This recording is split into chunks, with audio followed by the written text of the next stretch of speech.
सभी लोग अपने स्थान पर विराजमान हो जाएं। आप सभी लोग अपने स्थान पर विराजमान हो जाएं। व्यास पूजन के लिए आदरणीय सुरेंद्र शर्मा जी मास्टर जी, उनकी धर्मपत्नी सुदर्शन शर्मा जी की उपस्थिति में आज के जजमान परमजीत सैनी जी, उनकी धर्मपत्नी विनीता जी कृपया व्यास पूजन के लिए मंच पर आए। आइए।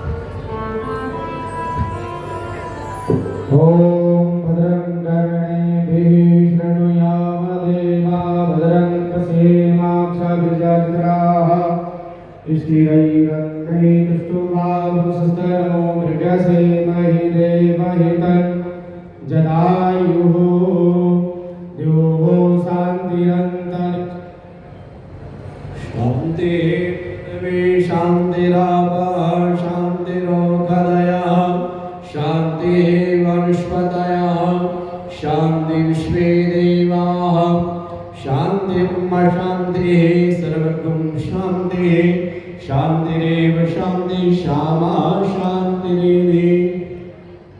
ओम पवित्रो वा सर्वावसंतो विवायुष्मरे पुण्यरेगाक्षं शवायभ्यन्तरश्रुते अस्ते क्षतपुष्पाणिं हित्वा ओम भद्रं कर्णेभिः शृणुयाम देवा भद्रं पश्येमाक्षभिर्यजत्राः स्थिरैरङ्गैस्तुष्टुवांसस्तनो मृगसेमहि देवहितं जदायुः तथाविन्नो सर्दो वन्ति देवान् स्मराजरशन्तनो नाम पुत्रासो यत्रापितरो भवन्ति मानो मदिरारीरिगतायुर्गन्तोः आदित्यद्योरादितिरन्तरिक्षमादितिर् माताशविदाशपुत्रः श्वे देवा संयमादयन्तामो प्रतिष्ठा श्रीपुराणपुरुषोत्तमाय नमः। सर्वोपचारार्थे गन्ध अक्षतपुष्पाणिं समर्पयामि। माल्यादि सुगन्धीनि मालित्यादीनि मे प्रभो मया दत्तानि पुष्पाणि पूजार्थं प्रतिगृह्यतां। श्रीपुराणपुरुषोत्तमाय नमः। पुष्पाल्यं समर्पयामि प्रार्थनापूर्वकं नमस्करोमि। ओम कृष्णाय वासुदेवाय हरे परमात्मने प्रणतक्लेशनाशाय गोविन्दाय नमो नमः। श्री बालकृष्ण चरणकमलेभ्यो नमः। श्री रामचंद्र चरणकमलेभ्यो नमः। ध्यानं समर्पयामि। सर्वोपचारार्थे गन्धाक्षपुष्पाणिं समर्पयामि। श्री बालकृष्ण चरणकमलेभ्यो नमः। सर्वोपचारार्थे गन्धाक्षपुष्पाणिं समर्पयामि। पुष्पाल्यं समर्पयामि।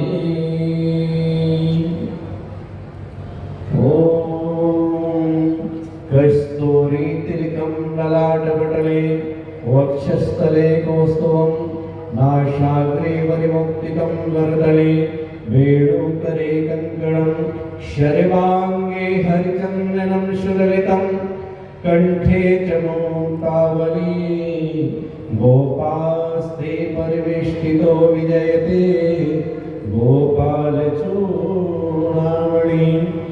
ओम श्री व्यासाय नमः। सर्वोपचारार्थे गन्धाक्षपुष्पाणिं समर्पयामि। माल्यादीनि सुगन्धीनि मालित्यादीनि मे प्रभो मया दत्तानि पुष्पाणि पूजार्थं प्रतिगृह्यताम्।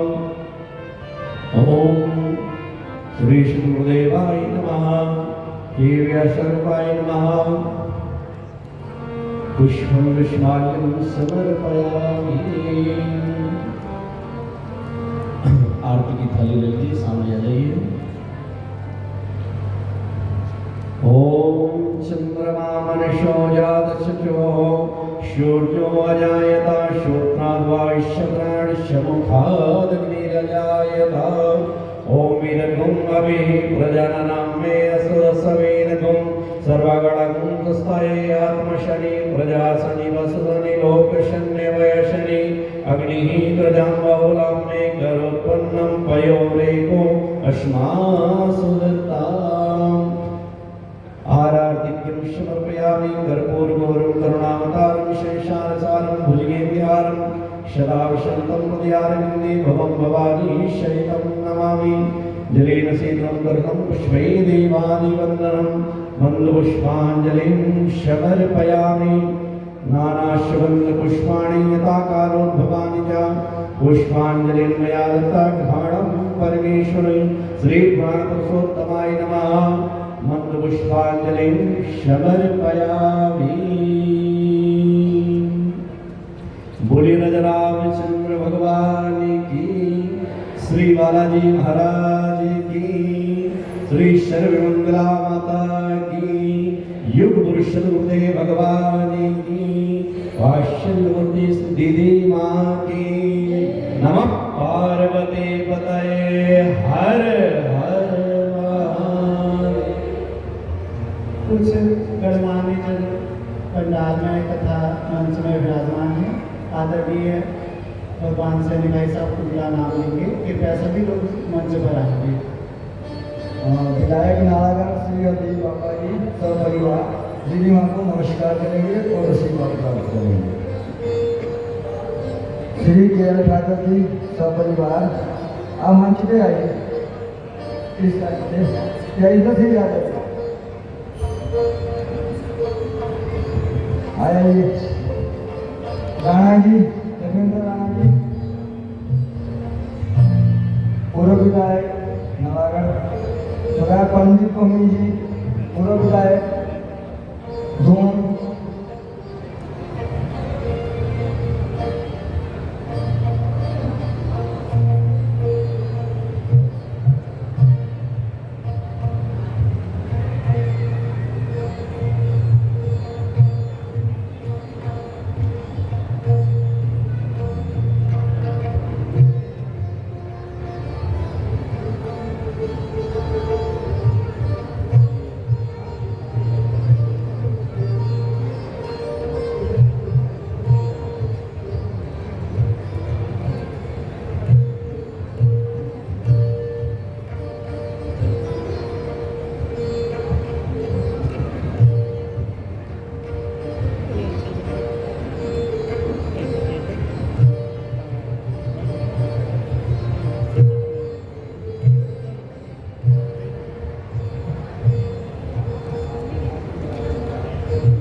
नमोस्तु चन्द्रगणेभ्यः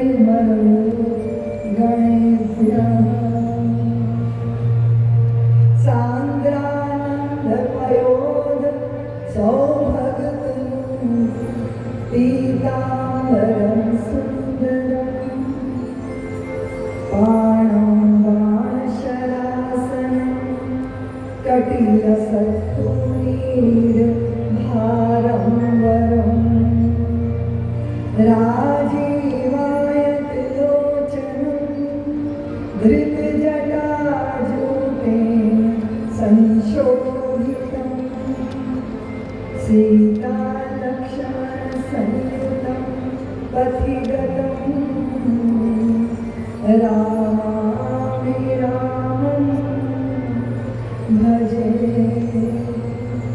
नीलाभुजश्यामलकोमलं सीता समारोपितवामभागं पाणौ महासायकचारुचापं नमामि रामं रघुवंशनाथम् अतुलितवदधामं शैलादेवं धनुजवन कृशाणं ज्ञानिनामग्रगण्यं सकलगुणनिधानं वानराणामधीशं रघुपतिप्रियभक्तं वातजातं नमामि। जग जल निधि ने जीवन का जलयान फंसा था कृष्णा तरल तरंग मोह मझधार ग्रसा था माया पवन प्रवाह भंवर भ्रम भ्रमित दिशा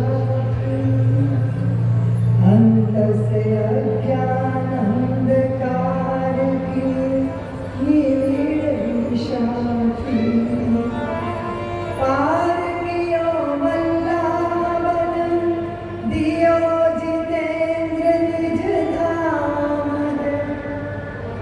ऐसे गुरुवर देव को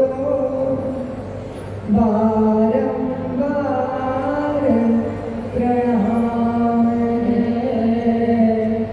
ऐसे श्री गुरुदेव को बारंबार प्रणाम है ऐसे श्री गुरुदेव को बारंबार प्रणाम है।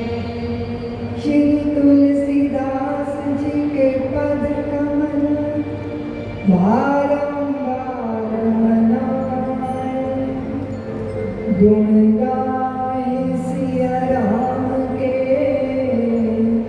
हनुमत होए सहाय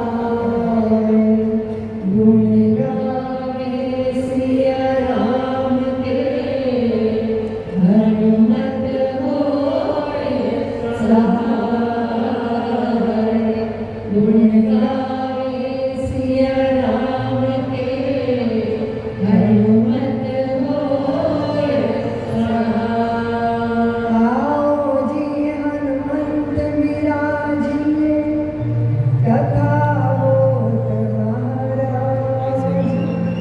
तुमसे मकर रघुनाथ के रखियो हमारी लाज। तुमसे मकर रघुनाथ के रखियो हमारी लाज। तुमसे मकर रघुनाथ के रखियो हमारी लाज। विराजमान सभी जन अपने मनोभावों को राममय करो, अपनी चित्त वृत्ति को भगवान के चरणों में समाहित करो, अपने मन के व्यापार को अवरुद्ध कर दो और अपनी वाणी को सौंदर्य प्रदान करो। अपने हृदय में प्रभु भक्ति के साम्राज्य को स्थापित करो और अपने मनुष्य तन को पाने की सार्थकता को सिद्ध करते हुए 3 बार ओम का उच्चारण।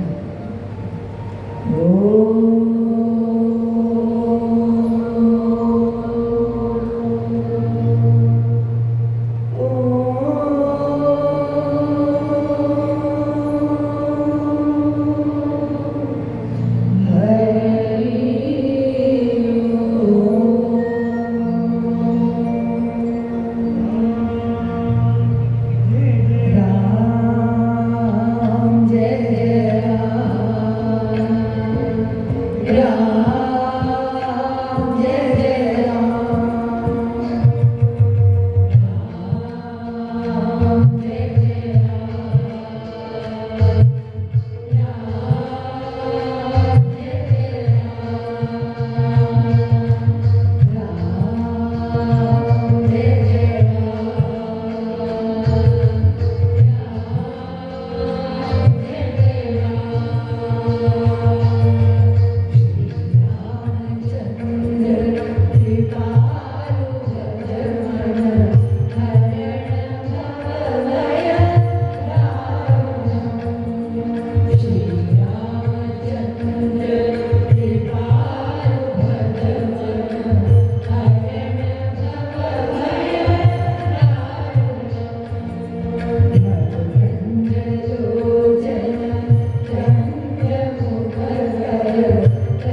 श्री राम कथा महोत्सव की कृष्ण कन्हैया लाल की बोले सर्वमंगला मात की वासलेश्वर महादेव की बोले अयोध्या नाथ की श्री वृंदावन धाम की श्री सरयू मैया की श्री यमुना मैया की श्री गंगा मैया की बोले श्री गो माता की भारत माता की ओम नमः पार्वती पतये हर हर महादेव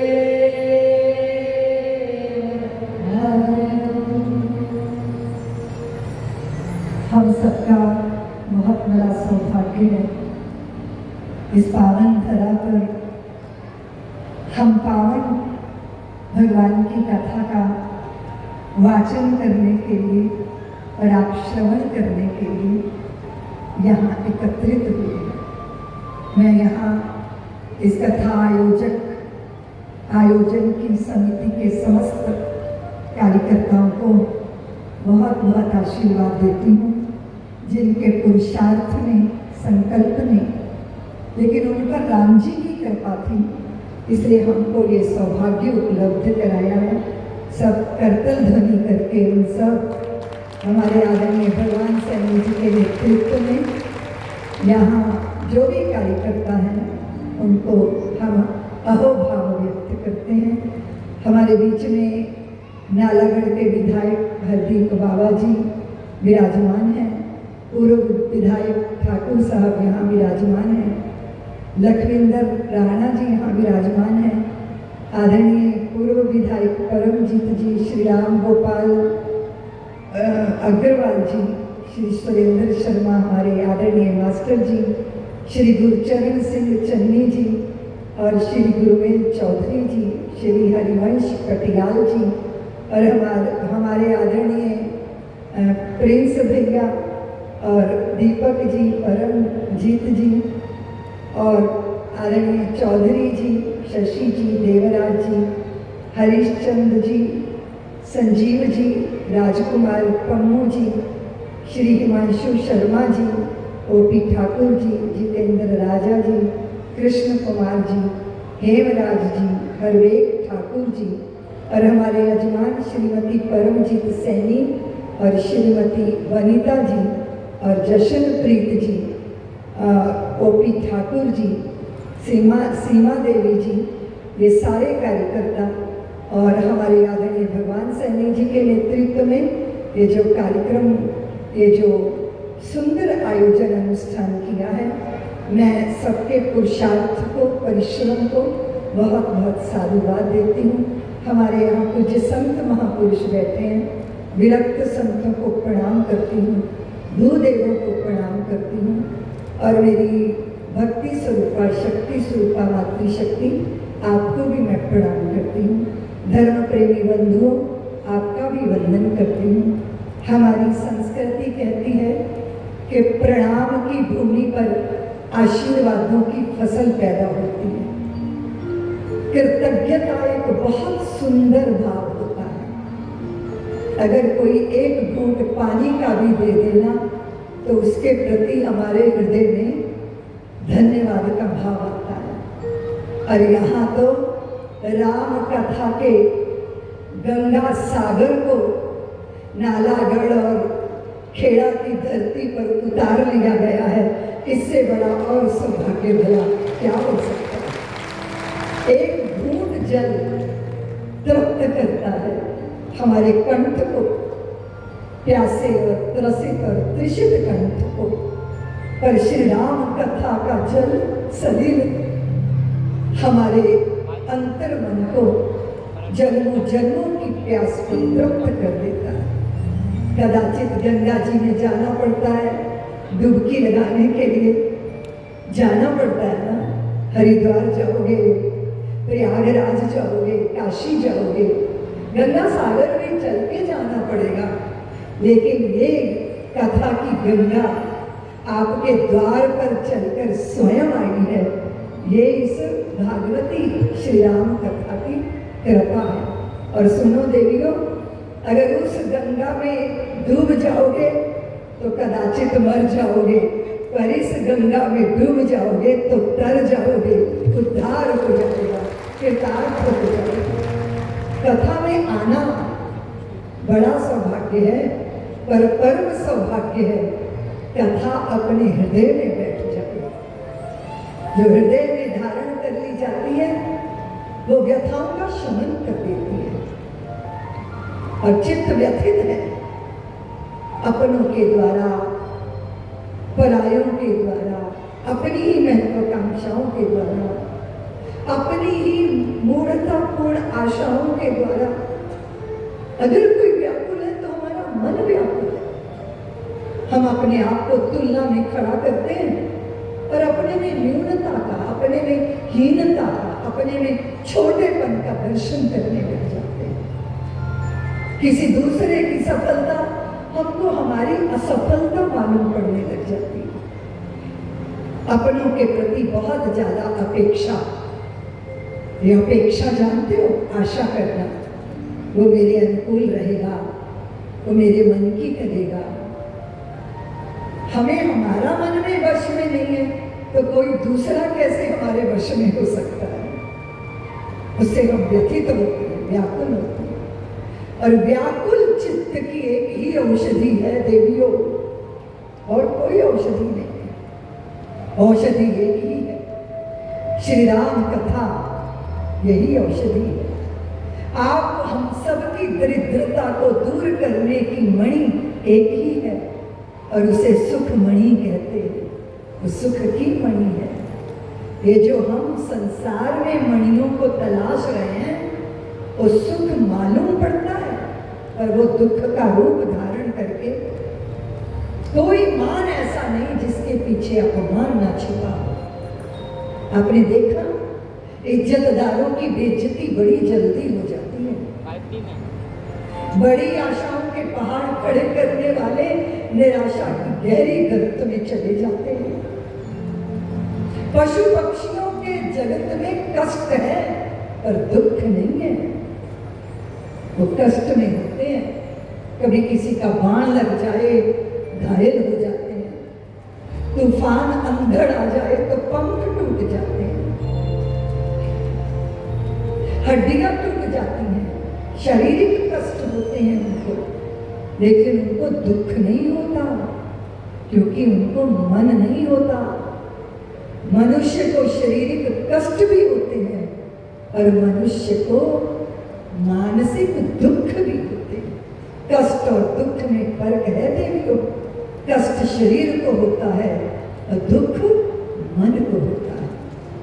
और इस मन के दुख का भंजन, ये दुख को तोड़ने वाली, दुख का हरण करने वाली और सुख प्रदान करने वाली श्री राम कथा मंदाकिनी चलकर आपके आंगन में आई है। आपको गोता लगाना है, डुबकी लगानी है, आपको राममय होना है। लाली मेरे लाल की जित देखो तित लाल, लाली देखन मैं चली मैं भी हो गई लाल। हम रामत्व को हृदय में भरे। अपराजित पौरुष के प्रतीक हैं श्री राम। करुणा के आधार और आधार हैं श्री राम। टूटी बिखरी वृत्तियों का संबल है श्री राम। अपनों के द्वारा ठुकराए, अपने भाई की लात खाए, अपने भाई की बातों के बाणों को हृदय में धारण किए। जब विभीषण जैसे श्री राम की शरण में आ जाते हैं तो प्रभु श्री राम सागर का जल लेकर उनके माथे पर तिलक करते हैं और कहते हैं, आओ लंकेश्वर, मैं दाशरथी राम तुम्हारा स्वागत करता हूं। अपनों के द्वारा आहत घायल उस विभीषण को आश्रय दिया। असुर के भीतर के ब्रह्मत्व को पहचानने वाले हैं श्री राम। कोलों में, भीलों में, शबरियों के झूठे बेरों में और पति के द्वारा ठुकराई गई अहल्याओं के उद्धार में श्री राम अपना सुख अनुभव करते हैं। उनको केवट की मैत्री बहुत सुख देती है। श्री राम, अगर आप मानवीय लीला देखोगे ना उनकी, तो आप देखोगे गुरुकुल के बाद सनातक हो गए हैं, अब लौटना है घरों में।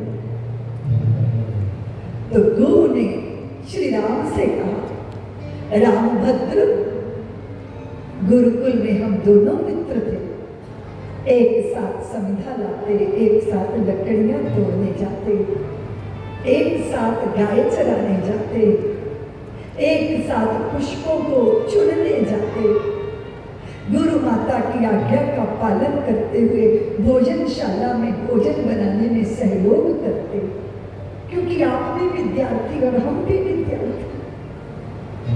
अब आप अयोध्या जा रहे हैं, आप चक्रवर्ती सम्राट के पुत्र हैं श्री राम। अब आप युवराज पद पर स्थापित हो जाएंगे, आप राजकुमार हैं और मैं साधारण निषाद का पुत्र, केवट का पुत्र। अब आपसे मेरा मिलना नहीं होगा, क्योंकि आप बहुत ऊंचे हो, मैं बहुत छोटा हूं। राजाओं से तो राजाओं का मिलन होता है, युवराज से तो युवराज मिलता है। गुरु ने ये कहा। श्री राम घर लौट कर आए, उदास हैं, उनका मुख खिन्न है, उनके मुखारविंद पर चिंता की लकीरें हैं। अपने पुत्र के चित्त की व्याकुलता को पिता ने समझा। चक्रवर्ती सम्राट दशरथ कहते हैं, राम, आप उदास क्यों हैं?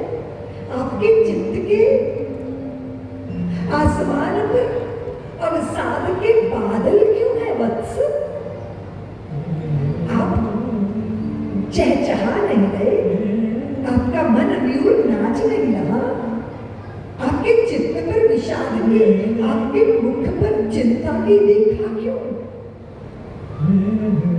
तो श्री राम ने विनम्रता से अपने पिता को अपने हृदय का भाव बताया। पिताजी, मेरे मित्र गुरु, उनके हृदय में ये भावना है कि मैं सम्राट का पुत्र और वो साधारण पिता के पुत्र। आप मुझे युवराज बनाएंगे पिताश्री, किंतु मैं उससे पहले अपने मित्र को राजा बने देखना चाहता हूं। तो चक्रवर्ती सम्राट ने गुरु को श्रृंगवेरपुर का राजा बनाया, अपने मित्र को पहले राजा बनाया, उसके बाद भगवान युवराज पद पर बैठने को राजी हुए। ये है श्री राम की उदारता। व्यक्ति पदों से बड़ा नहीं बनता, उसके हृदय की उदारता उसे बड़ा करती है। आप उदार हैं, आप सबको स्वीकार करना जानते हैं, आप गुण दोष देखे बिना प्यार की वर्षा करना जानते हैं। अगर आप ऐसा करते हैं तो निश्चित आप राम भक्ति की तरफ, श्री राम पद की तरफ अग्रसर हैं। मेरे श्री राम के जीवन का सबसे बड़ा जो गुण है वो है उदार होना। स्वयं की उपलब्धियों से पहले अपने मित्र, अपने सखा, अपने स्वजनों के साथ। यहाँ बहुत सुंदर, अगर आपने चिंतन करना हो श्री राम कथा का बंधु भगिनी, तो श्री रामचरितमानस हमारे हृदय में भक्ति का अतिरेक करती है। लेकिन वाल्मीकि रामायण वो भारत का इतिहास है, वो श्री राम कथा का सत्य है। प्रभु श्री राम की उदारता की बात आई तो आपके हृदय में एक बात आई होगी कि अगर प्रभु इतने उदार थे तो उन्होंने अपनी गर्भवती पत्नी का परित्याग क्यों किया? आता होगा मन में। बहुत बार हम संकोच में कह नहीं पाते, कह नहीं सकते, संस्कार हमें रोकता है। लोग समझेंगे नास्तिक है, लोग समझेंगे भगवान के चरित्र पर भी आक्षेप लगा रहा है। लेकिन शंका तो शंका होती है और हृदय के अंदर, बुद्धि के अंदर शंकाओं के कांटे पैदा हो ही जाते हैं। और अगर उन शंकाओं का समाधान न हो तो वो शंका का कांटा शूल बन जाता है ना। वाल्मीकि रामायण का जब आप अनुशीलन करते हो, अध्ययन करते हो तो दिखाई देता है, वहां एक दृश्य दिखाई देता है। जब जानकी जी गर्भवती हुई तो दोहद होते हैं। पंजाब या हिमाचल में मुझे नहीं पता कि क्या उसे बोलते हैं। क्यों तारा? जब स्त्री गर्भवती होती है तो उसकी बहुत सारी इच्छा होती है, कुछ खाने की इच्छा होती है, कुछ पहनने की इच्छा होती है। तो उसका एक शब्द है दोहद। क्या शब्द है? दोहद होना। किसी को इमली खाने का दिल करता है, किसी को गोलगप्पे खाने का मन करता है। कई स्त्रियां तो कहती हैं लगता है लाल मिर्च खा जाए। अब जब आपकी कुछ इच्छाएं, गर्भवती स्त्री को कुछ इच्छाएं होती हैं, ये उसकी इच्छा नहीं होती। वो जो गर्भ में जीव आ गया है ये उसकी इच्छा होती है। क्योंकि जो गर्भ में जीव आया है वो अपने पूर्व जन्म का संस्कार लेकर आया।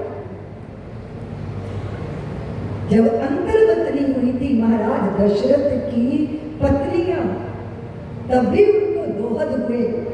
तो वशिष्ठ जी की पत्नी अरुंधति ने पूछा था, कौशल्या तेरी क्या इच्छा होती है? वो सकुचा जाती, शर्मा जाती और कहती, गुरु माता मुझसे क्यों पूछती हो? कैकेयी से पूछ लो ना, सुमित्रा से पूछ लो ना। तो माता अरुंधति कहती, सुमित्रे तेरे हृदय में क्या आता है? तो सुमित्रा कहती, माँ मुझे लगता है कि मैं कौशल्या दीदी की सेवा करूं। मुझे लगता है मैं कैकेयी की भी सेवा करूं। मुझे दोनों की सेवा करने का भाव चित्त में आता है। तो माता अरुंधति ने कहा कि सुमित्रे तेरे गर्भ में कौशल्या के पुत्र और कैकेयी के पुत्र के सेवक आकर सेवा करने का भाव। और क्या कैकेयी को क्या लगता है? भगवती कैकेयी माता को वो कहती है, अरुंधति माँ मुझे तो लगता है मैं अपने बालों की जटाएं बना लूं, किसी वृक्ष के नीचे धूनी रमा के बैठ जाऊं, अपने महल के सारे हार श्रृंगार आभूषण गहने वस्त्र इत्यादि दान कर दूं। तो अरुंधति कहती कि देवी कैकेयी तेरी कोख में तो कोई तपस्वी, कोई संत आकर विराजमान हो जाता। और जब माता कौशल्या से पूछा जाता तो कौशल्या कहती, अरुंधति माते मुझे लगता है जगत में सबका उद्धार हो जाए, सब तर जाए, सबका कल्याण हो जाए, सब भवसागर से पार हो जाए, सब जीवों को जन्म मरने से मुक्ति मिल जाए, ऐसी मुझे इच्छा होती है। तो अरुंधति माता कहती कि देवी कौशल्या तेरे गर्भ में तो जगत का तारणहार आकर बैठ गया है, जगत का उद्धार। वो हमारी इच्छाएं नहीं होती, वो हमारे देवियों के गर्भ में पलने वाले जीव की। जब जानकी जी गर्भवती हुई तो श्री राम ने पूछा, भद्रे वैदेही ए हृदय वल्लभे, बताओ भगवती जानकी बताओ मैं आपका क्या अभीष्ट पूरा कर दूं, मैं आपकी कौन सी इच्छा पूरी कर दूं? क्योंकि उस समय तीनों माताएं तीनों राजमाताएं वन में गई थी जहां यज्ञ का आयोजन हो रहा था। घर में सिर्फ चारों कुमारों की पत्नियां थी। एकांत में श्री राम ने जानकी जी से पूछा था, जानकी बताओ आपको क्या दोहद होते हैं? जानकी बोली, प्रभु मुझे पता नहीं क्यों लगता है मैं गंगा जी में स्नान करूं, मैं गंगा के तट पर चली जाऊं, मैं तमसा का दर्शन करूं, मैं ऋषि मुनियों के बीच में रहूं। मुझे लगता है कि मेरे गर्भ में जो बालक है वो मुनि वृत्ति को धारण किए हुए हैं। मुझे लगता है मुझे वन चाहिए, वन की वल्लरियां, वन के वृक्ष, वन का सौरभ, मैं जंगल का सौंदर्य देखना चाहती हूँ, मैं ऋषि मुनियों के बीच में जाके रहना चाहती हूँ। श्री राम देखते रहे जानकी जी का मुखारबिंद। थोड़ी देर में जानकी जी को निद्रा आ गई क्योंकि अपराह्न का समय था और श्री राम उस कक्ष से बाहर चले गए। कहाँ चले गए? अपने मित्रों की टोली में बैठ गए। और जब मित्रों की टोली होती है ना तो क्या चर्चा होती है बताओ देवियों? जब तुम और तुम्हारी सहेलियां मिल जाती हैं तो क्या बातें करती हैं? पड़ोसियों की चुगलियां या सासू माँ की चुगली? बोला ना, क्या बातें होती हैं मित्रों के बीच में? लोग कहते हैं पति पत्नी की जन्म पत्री मिलानी चाहिए और उनके जितने गुण मिल जाएं पुरुष और स्त्री के तो उन्हें फिर पति पत्नी के सूत्र में बंधना चाहिए।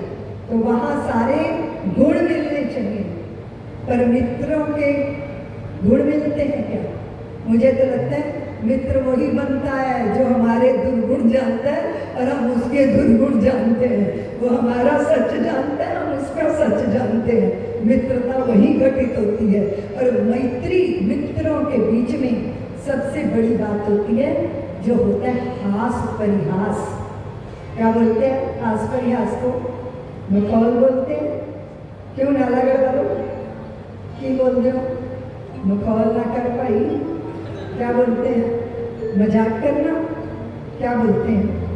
अब भगवान मित्रों के बीच बैठे हैं और वहां हास परिहास हो रहा है। आपको अटपटा लगेगा ना, आपको लगेगा कि भगवान कृष्ण तो थोड़े चपल हैं, थोड़े चंचल हैं, वो तो हास परिहास करते हैं, पर श्री राम तो मर्यादा पुरुषोत्तम गंभीर पुरुष हैं, वो भी क्या हास परिहास करते हैं? अरे उनकी ये मानवीय लीला है, वो अपने मित्रों के बीच में हास परिहास कर रहे हैं। और ये वाल्मीकि रामायण में लिखा है। अपने बहुत सारे मित्रों के बीच में बैठे हंसी चल रही है, मजाक चल रहा है। इतने में उनका एक मित्र आता है जिसका नाम है भद्र। क्या नाम है? वो उनका मित्र भी है, बहुत उनके नजदीक है, लेकिन वो उनका गुप्तचर भी है। क्या है उनका? सूचना देने वाला गुप्तचर। जब उस सभा में भद्र आया तो श्री राम ने कहा, भद्र आओ बैठो। आप उदास क्यों लग रहे हो? अनमने क्यों लग रहे हो? इतने बेचैन क्यों लग रहे हो? अयोध्या में सब ठीक है ना भद्र? तो भद्र ने कहा, अयोध्या में सब ठीक है, नगरी में सब ठीक है। तो क्या हुआ?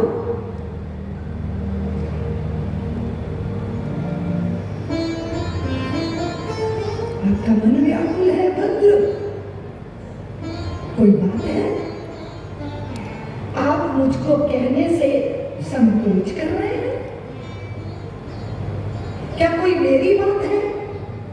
तो भद्र ने कहा नहीं, क्योंकि वो बोल नहीं पा रहा। तो श्री राम ने कहा, भद्र क्या लक्ष्मण के बारे में कोई बात है? तो वो बोले नहीं। फिर श्री राम बोले, भद्र क्या कोई भरत से कुछ गलती हो गई? तो बोले नहीं। तो क्या कोई शत्रुघ्न की बात है? भद्र ने कहा नहीं। तो श्री राम बोले, क्या कोई मेरी प्राण वल्लभा जानकी की बात है? अब भद्र नहीं कह पाई। भद्र ने सिर हिला दिया। हाँ, क्या बात है? मित्रों के बीच में भद्र कैसे बोल दे जो वो सुनकर आया। लेकिन मित्रों के बीच में दुराव भी कहाँ है? भद्र, तुम्हें एकांत नहीं चाहिए, तुम चाहो भी तो नहीं चाहिए। ये मेरे मित्र हैं, मेरे स्वजन हैं, मेरे हृदय हैं।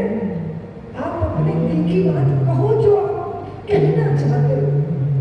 तब प्रयत्न पूर्वक साहस जुटाकर उस मित्र और गुप्तचर ने ये विषय कहा कि नगरी में यत्र तत्र सर्वत्र वो एक धोबी की बात नहीं थी। पति पत्नी लड़ रहे हैं तो पति उलाहना दे रहा है अपनी पत्नी को कि मैं कोई राम नहीं हूं कि लंका में रही हुई जानकी को घर पे रखूं। ऐसा नहीं है, मैं कुछ और हूं। और जब ये चर्चा नगर में हुई है तो भद्र ने आके कही तो भगवान गंभीर हो गए।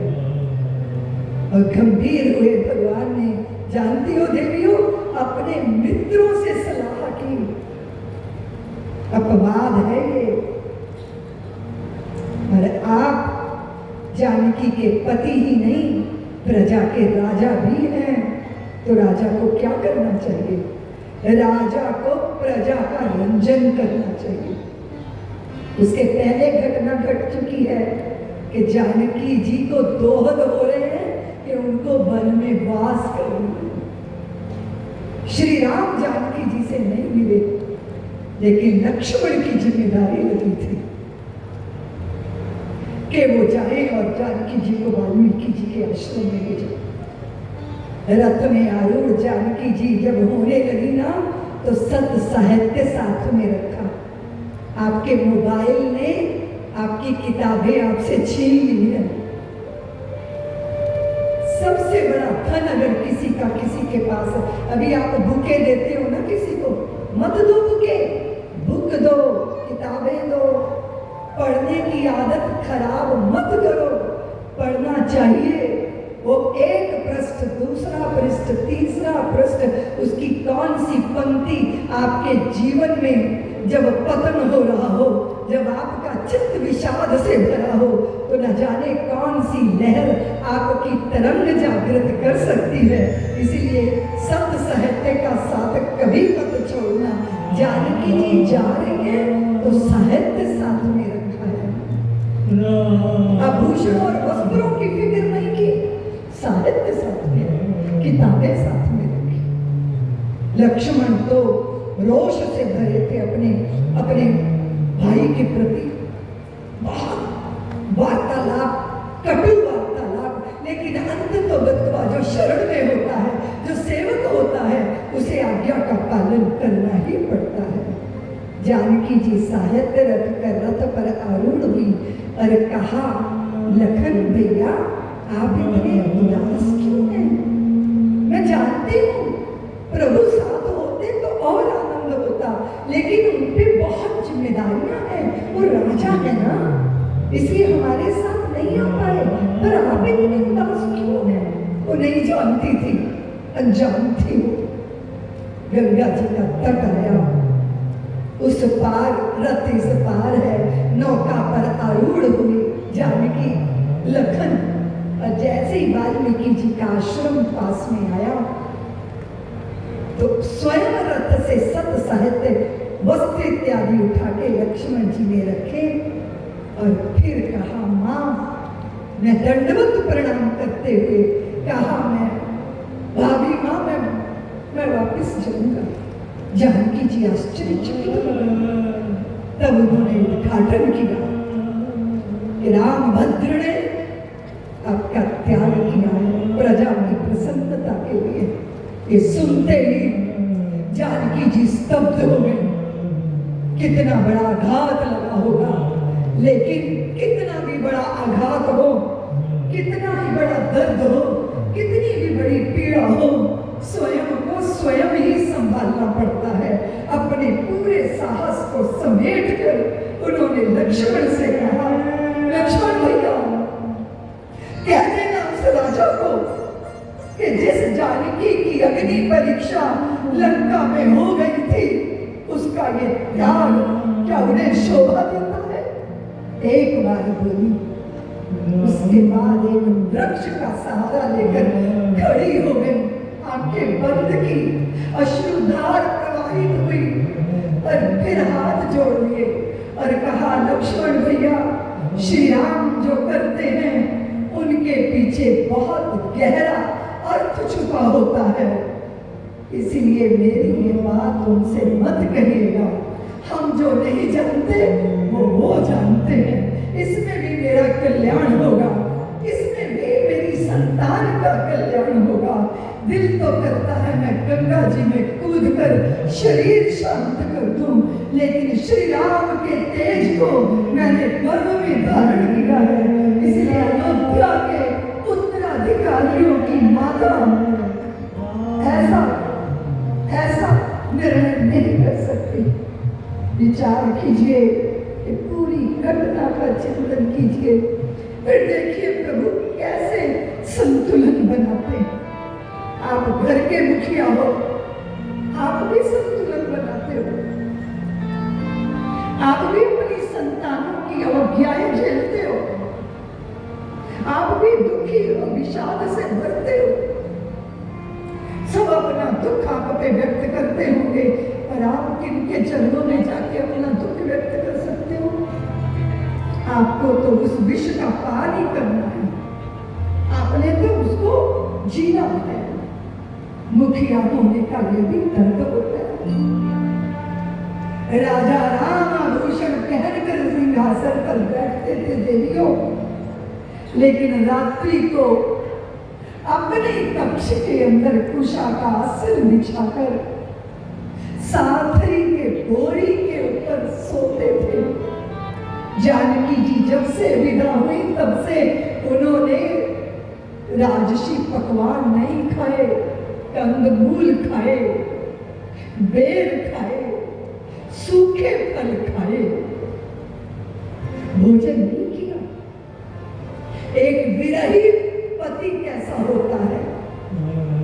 विरह की आग चित्त में लगी है, लेकिन राज सिंहासन पर बैठकर प्रजा का पालन करना, शासन करना। ऐसे श्री राम, ऐसे श्री राम और ऐसी उनकी प्राण वल्लभा जानकी, उनकी कथा करने जा रही हूं मैंने आपसे निवेदन किया था, बहुत सारे गुण होते हैं व्यक्ति में, पर कोई गुणों को व्यक्त नहीं कर पाता। किसी को गुणों का अभिमान हो जाता है, किसी को बल का अभिमान हो जाता है, लेकिन आप में गुण भी हो और विनम्र भी हो, वो श्री राम है। इतनी सामर्थ्य होते भी वो सरल भी है और विनम्र भी। उनमें वीरता। वाल्मीकि जी ने देव ऋषि नारद से यही तो पूछा था, देव ऋषि, संसार में कोई नर ऐसा है जो सर्वगुण संपन्न हो? देव ऋषि नारद ने डंके की चोट पे कहा था, हाँ वाल्मीकि, वो हैं अयोध्या के श्री राम, सर्वगुण संपन्न है। मैं डंके की चोट पर कहता हूँ। वाल्मीकि जी ने ये नहीं कहा था कि ईश्वर तो सर्वगुण संपन्न होते हैं, उन्होंने नर कहा, नरों में नर श्रेष्ठ श्री राम है। और वो फिर आप जानते हो कि वाल्मीकि जी के हृदय में कैसे क्रौंच पंछी मिथुन में रमन, पति पत्नी दोनों क्रौंच पंछी पति पत्नी दोनों प्यार कर रहे हैं, और एक बहेलिये ने बाण मारा और पुरुष मर गया। उसकी पत्नी जो थी वो क्रौंच पंछी व्याकुल होकर विरह वेदना से रुदन करने लगी। उसी करुणावश उस दृश्य को देख के वाल्मीकि जी के मुख से संसार का पहला काव्य निकला था। आश्चर्यचकित हो गए वाल्मीकि जी कि अरे ये संस्कृत के के श्लोक कविता के रूप में मेरे मुख से कैसे निकल आए? वो दुविधा में थे, द्वंद्व में थे, आश्चर्यचकित थे। और फिर भगवान ब्रह्मा जी प्रकट हो गए और कहा, वाल्मीकि आपको आश्चर्य हो रहा है कि आपके मुख से ये सरस्वती कैसे निःसृत हो गई? ये मेरी ही योजना है।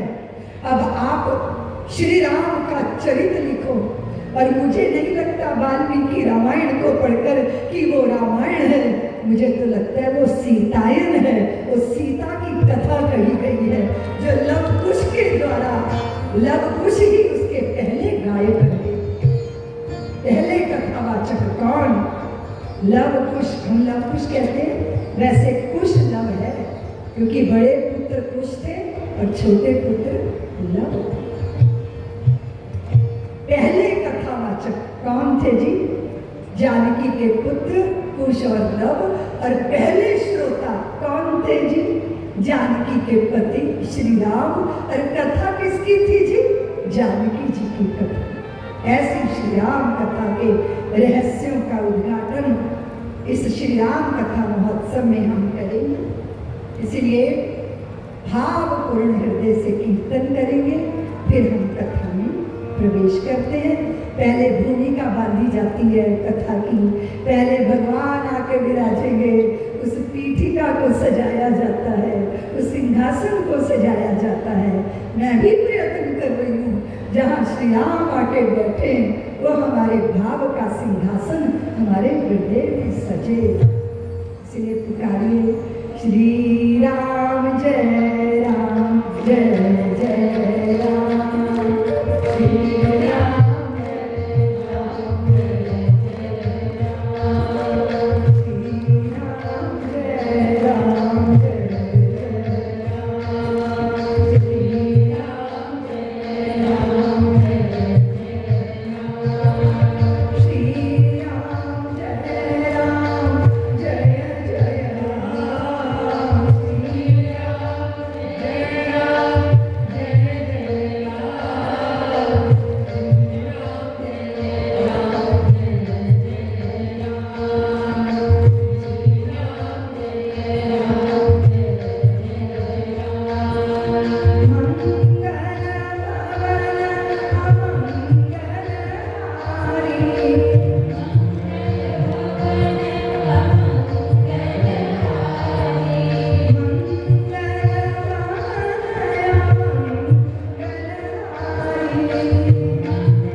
ये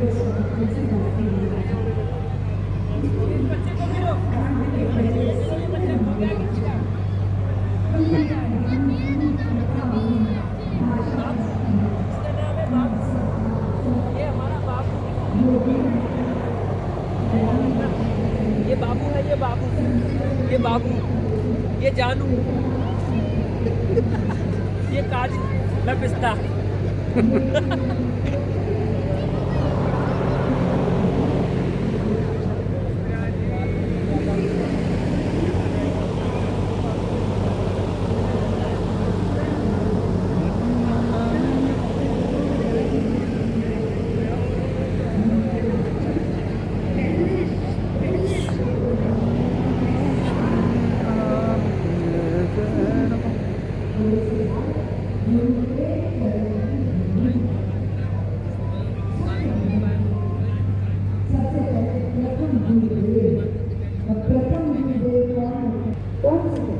बताओ, अपनी संतान की जो भाषा है उसको क्या बोलते हैं? माँ बोली।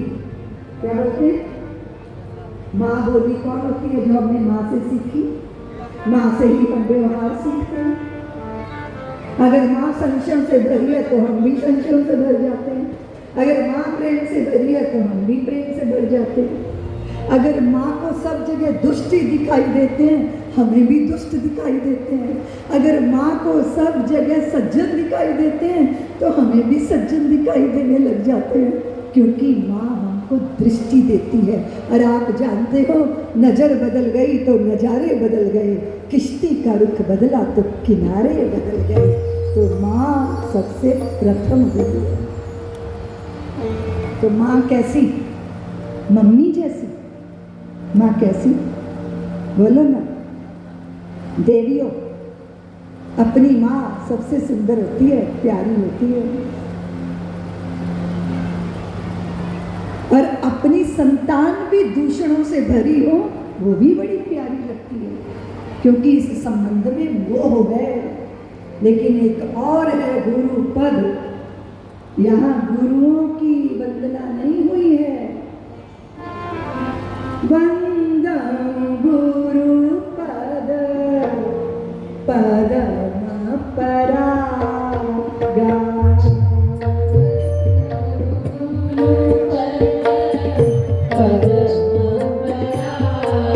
गुरु पद पूजा है, गुरु पद की पूजा है। जो गुरुत्व को प्राप्त हो गए हैं, जिन्होंने गुरुत्व को भीतर धारण कर लिया, गुरु पद है। उस पद पर कोई भी हो सकता है। सीखने के लिए तो मैं अभी पिछले दिनों काफी विचित्र दशा में थी। मैंने एक अपने ही आंगन की 19 साल की पुत्री, सोचो जरा, हमारी आयु 62-63 वर्ष की हो गई है। मेरे चित्त में कुछ विचलन था, लेकिन मैंने, मेरी 19 साल की पुत्री ने मुझे कुछ शब्द लिख के भेजे, वो मेरे चिंतन का आधार बन गए। वो 19 साल की पुत्री मेरी गुरु हो गई, क्योंकि उसके ऐसे मर्म से भरे हुए कुछ शब्द थे जो मेरे हृदय को छू गए। इसीलिए गुरु तो कोई भी हो सकता है, हो सकता है ना। आसमान के ऊपर चढ़ के जो बैठ गया वही गुरु नहीं है, जो हृदय में उतर गया वही गुरु है। उसका रूप चाहे जो भी हो, उसका भेष चाहे जो भी हो, यहाँ तक कि उसका शरीर चाहे कोई भी हो। बंधन तोड़े थे गरुड़ जी महाराज ने। उस कथा को जानती हो देवियों? बंधन किसके काटे थे गरुड़ जी ने? जब श्री राम नागपाश में बंध गए थे, तब गरुड़ जी ने नागपाश बंधन काटा था। लेकिन श्री राम को नागपाश में बंधे देखकर उनके चित्त में मोह पैदा हो गया। क्या पैदा हो गया था? कि ये भगवान है जो नागपाश में बंधे। अब अगर आपके चित्त में मोह पैदा हो जाए तो मोह के बंधन को कौन काट सकता है? बताओ देवियों, कौन काटेगा? क्या करूं, कहाँ जाऊं? बड़े व्याकुल थे वो। तो उनको कहा गया ब्रह्मा जी के द्वारा कि कागभसुंडी जी के पास जाइए, क्योंकि वो भी इस अनुभव से गुजर चुके थे। कागभसुंडी तो जानते हो ना, जिन्होंने गरुड़ जी को कथा सुनाई थी। कर्कश कटु वाणी बोलने वाला कौआ होता है देवियों। आप पसंद करती हो कौए को? मैना घर में रखती हो, तोते घर में रखती हो, उनके लिए सोने चांदी के पिंजरे बनवाती हो, लेकिन कौए को कभी घर रखा? श्राद्ध के दिनों में जरूर ढूंढती रहती हो कि कौआ दिख जाए तो जरा पितरों के लिए कुछ ग्रास दे दूं, उसको रोटी खिला दूं उसको। वैसे कौआ किसी को पसंद नहीं है। पुरानी स्त्रियों को कभी कभी पसंद होता था। जब मुंडेर पे कौआ बोलता था तो वो कहती थी, मेरी मुंडेर पे कौआ बोले मेरा मन डोले, लगता है मेरा प्रेमी मेरा प्रियतम आने वाला है। लेकिन बार बार काँव काँव करता था ना, तो उठा के मिट्टी का ढेला फेंकती थी कि काँव काँव करके मेरे कानों को पीड़ा दे रहा है, मेरा कोई प्रिय आए या ना आए, तू तो यहाँ से दूर भाग, बहुत दुख दे रहा है। लेकिन उस कर्कश कटुवाणी बोलने वाले कौए को जब वो कागभसुंडी बनकर श्री राम कथा कहते हैं, तो पक्षीराज गरुड़ जी महाराज भूमि पर बैठकर कथा श्रवण करते हैं। जात पात पूछे ना कोई, हरि को भजे सो हरि का होई। इस मोह के बंधन को काटने के लिए है ये राम कथा। तुलसी बाबा ने तो राम कथा को काली कहा है, काली देवी। जैसे वो असुरों की गर्दन काट देती है ना, ऐसे ये राम कथा मोह की गर्दन काट देती है, क्रोध की गर्दन काट देती है, लोभ का वध कर देती है, अहंकार का भंजन कर देती है, संशयों का दमन कर देती है। और ये राम कथा शत्रु जो हृदय के हैं उन्हीं को नहीं मारती, अपितु ये राम कथा श्री राम से मिलन करा के उद्धार कर देती है, कल्याण स्वरूप बना देती है। ऐसी श्री राम कथा। तो भाई, गुरु को तलाशने वालों, गुरु कौए जैसे मन को हंस जैसा बनाने की सामर्थ्य रखते हैं। हम लोग गीत गाते हैं, हमारी साक्षी दीदी जी यहाँ विराजमान है।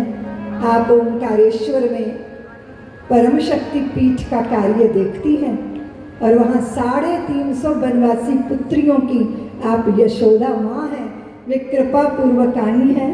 तो आज मैं उन्हीं का भजन गाती हूँ। आप भी गाओ।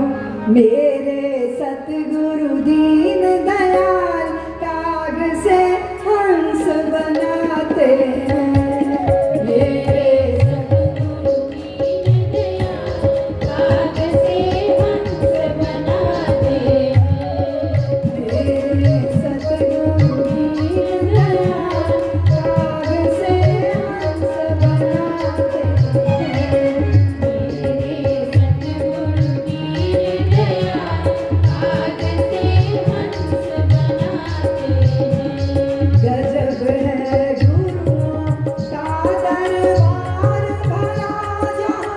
भक्ति का भंडार अजब है।